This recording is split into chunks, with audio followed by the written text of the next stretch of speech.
किसान। एक गांव में एक किसान और उनकी पत्नी रहते थे। दोनों खेती का काम करते हुए बहुत मेहनत करते थे, पर इतनी मेहनत करने पर भी गरीबी थे। एक दिन खेती करते समय एक पत्थर से हल लगकर टूट गया। तब उस पत्थर में बंदी रहने वाली एक देवी पाप से विमुक्त हुई।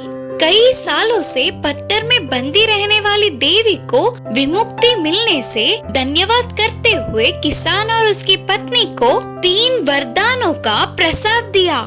तुरंत ही पत्नी ने किसान से कहा, अरे पैसे पूछेंगे, पैसे है तो सब वही ठीक होगा, बोली पत्नी। अब किसान ने कहा, नहीं, अचानक उतने पैसे आएंगे तो चोर आकर चुरा ले जाएंगे, हमें ध्यान से सोच के बताना पड़ेगा। इससे देवी ने भी उसे एक दिन का मोहलत दिया। उसके अगले दिन ही इच्छा मांग ले करके बोलकर गायब हो गई। दूसरे दिन भोजन के लिए बैठकर पत्नी ने कहा, पैसे ही पूछना था, आज के दिन अच्छे से तंदूरी चिकन खाए तो कितना अच्छा था। बोलते हुए पत्नी ने खाने की इच्छा जताया। तभी उनकी थाली तंदूरी चिकन से भर गई। किसान गुस्से से बोला, बेकार में एक वरदान को नष्ट कर दिया तूने, अब उस तंदूरी चिकन को अपने नाक में घुसा ले। बोलकर किसान ने अपनी पत्नी को डांटा। उसके तुरंत तंदूरी चिकन उसके नाक में घुस गई। दोनों डर गए। जब से नाक से तंदूरी चिकन निकल जाए करके इच्छा मांगा। इससे चिकन नाक से गायब हो गया। ऐसे बिना कुछ सोचे समझे जो मुंह में आया वो बोलकर 3 वरदानों को अच्छे से प्रयोग ना करते हुए अपने हाथों से नष्ट कर लिया। उसके बाद अब ऐसे माथा टेकने से क्या फायदा। मेंढक और मछली की कहानी। एक नदी में मेंढक और मछली रहते थे। वे दोनों ही अच्छे दोस्त थे। उसी नदी में एक कछुआ भी था, लेकिन वह कछुआ बहुत ही झगड़ेलू था। दूसरों की खुशी उसे बिल्कुल भी नहीं भाती थी। उसे मेंढक और मछली की दोस्ती अच्छी नहीं लगी और किसी भी तरह से उन दोनों को अलग करने की उसने ठानी। एक दिन मछली की अनुपस्थिति में मेंढक के पास आकर बोला, ओ मेंढक जीजू, तुम कहाँ और वो मछली कहाँ? तुम तो पानी में और जमीन पर दोनों में ही जी सकते हो। उस मछली की इतनी शक्ति है क्या? ऊपर से वह मछली सबको तुम्हारे बारे में भला बुरा बोल रही है। यह सब बोलते हुए उसे उकसा रहा था और बिल्कुल ऐसे ही मेंढक के अनुपस्थिति में मछली के पास जाकर, ओ मछली मामू, तुम कहाँ और वह मेंढक कहाँ? वह तो इधर उधर के कीचड़ की गंदगी में जीने वाला है। उससे तुम्हारी दोस्ती कैसी? वह तुम्हारे अनुपस्थिति में तुम्हारे बारे में सबको बुरा भला बोल रहा है। तब से तुम्हें देखकर सब हंस रहे हैं। ऐसे इस कछुए के बातों में वह दोनों आ गए।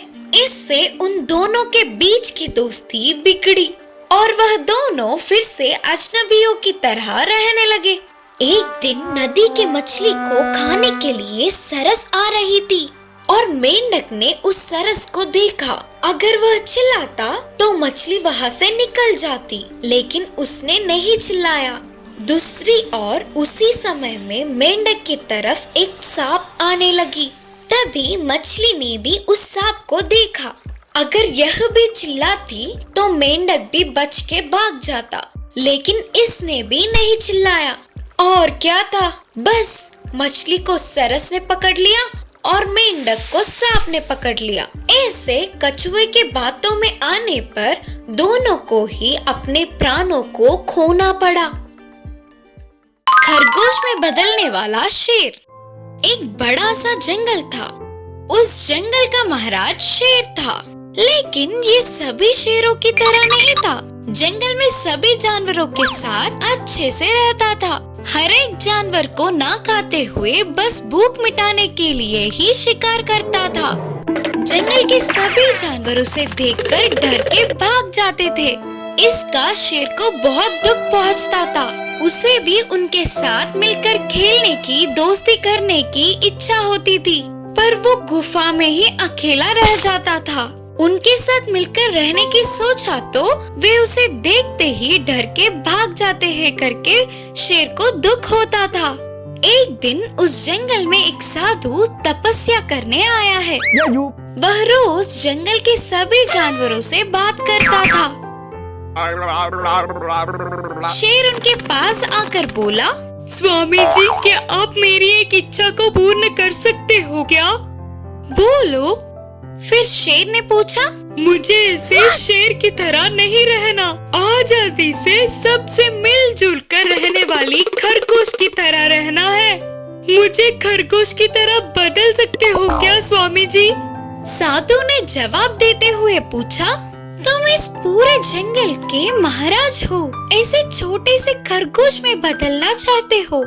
इंसान तक शेर की तरह जीना चाहता है, पर तुम ऐसे छोटे जीव में बदलना चाहते हो, ऐसा क्यों? शेर ने कहा, नहीं स्वामी जी, मुझे ऐसे ही उछलने वाली खरगोश की तरह जीना है।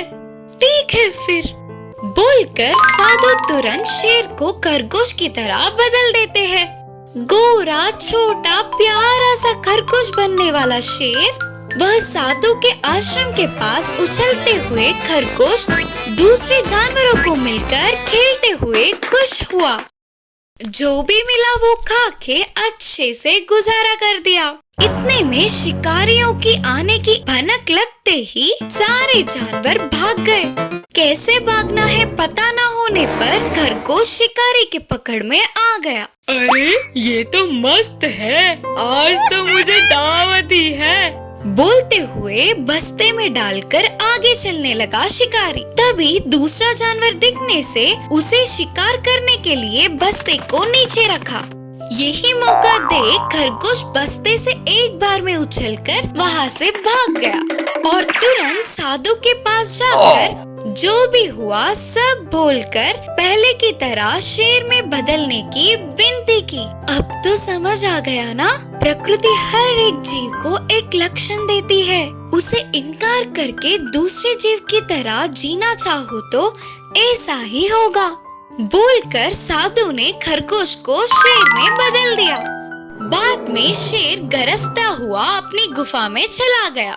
मासूम गधा। पल्लेपालम नामक गांव में अच्छैया नाम का भेड़ों का रखवाला रहता था।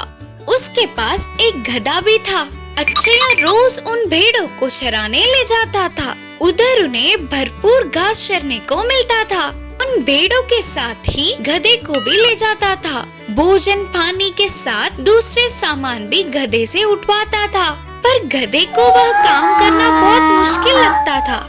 हमेशा की तरह भेड़ों को चराने ले जाने तैयार होने वाले अच्छैया के पास उसकी पत्नी आकर बोली, है जी, शायद बारिश आने वाली है, बादल छाए हुए हैं ना, लगता है आज भेड़ों को ना ले जाना ही अच्छा होगा।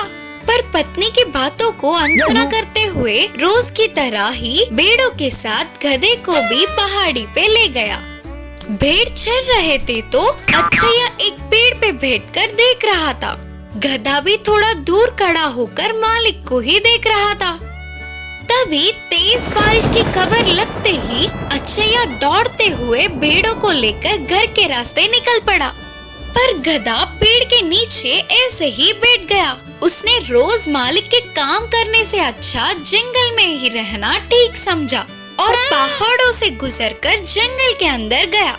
अच्छैया घर पहुंचने के बाद देखा तो गधा उनके साथ नहीं था।